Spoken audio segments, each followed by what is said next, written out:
आहे ते तिथे आहे. लोणीमधल्या PMT रुग्णालयामध्ये त्या पीडित मुलीला तिथे ॲडमिट करण्यात आलेले आहे. तिच्यावर उपचार सुरू आहे. ती घाबरलेली आहे सध्या. त्याच्यामुळे आत्ता अधिकचं तिच्यासोबत इंटरोगेशन करणं किंवा या संदर्भातली आणखीन काही सुरुवात ही केली गेलेली नाही आहे. प्राथमिक जी काही हे मिळालेली आहे त्यानुसार साधारणपणे बाईकवर एका व्यक्तीने अशा पद्धतीचं ही निंदनीय म्हणजे ॲसिड फेकून हे कृत्य केलेलं आहे. CCTVचं किंवा आजूबाजूचं अजून काही त्याच्यातली तपशिलातली माहिती ही काही अजून चौकशीमध्ये आढळलेली नाही आहे. ही कंप्लीट प्राथमिक माहिती आहे. याच्यामध्ये आम्ही पोलिसांना सुद्धा आणि स्थानिक प्रशासनाला सुद्धा निर्देश दिलेले आहेत की त्यांनी अधिकाधिक या संदर्भातली माहिती घ्यावी. मुलीवर साधारणपणे दुपारी ही घटना घडलेली आहे त्यामुळे तिच्या कुटुंबासोबत सुद्धा अधिकची आणखीन इंटरोगेशन किंवा माहिती घेण्याची सुरुवात ही झालेली नाही आहे. त्यामुळे थोडं तिचा उपचार होऊन ती स्थिर स्थावर झाल्यानंतर तिच्या आईकडून आणि मावशीकडून सुद्धा अधिकची माहिती ही घेण्यात येईल. शाळा प्रशासनाकडून सुद्धा त्या संदर्भातली अधिकची माहिती घेण्यात येईल.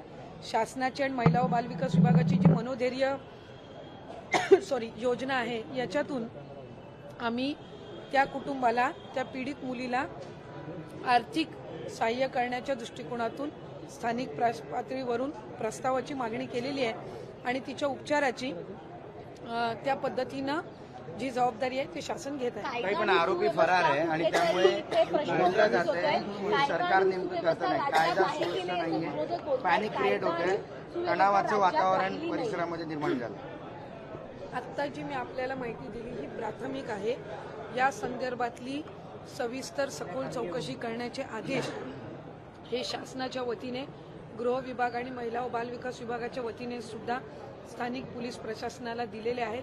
आम्ही बारकाईनं त्याच्या संदर्भामध्ये लक्ष ठेवून आहोत. याच्यामध्ये अधिक ती पीडित जी मुलगी आहे तिची आई, मावशी असेल, कुटुंब असेल आणखीन घाबरलेले असल्यामुळे त्यांच्याकडे त्या संदर्भातली अधिकची म्हणजे इंटरोगेशन ही पोलिसांकडून अजून झालेली नाही आहे. कारण तिच्यावर ट्रीटमेंट करून ती स्थिरस्थावर झाल्यानंतर या संपूर्ण प्रकरणाच्या संदर्भातली माहिती ही घेतली जाईल आणि पीडितेला न्याय मिळण्याच्या दृष्टिकोनातून जे काही करावं लागेल ते निश्चितपणाने केलं जाईल.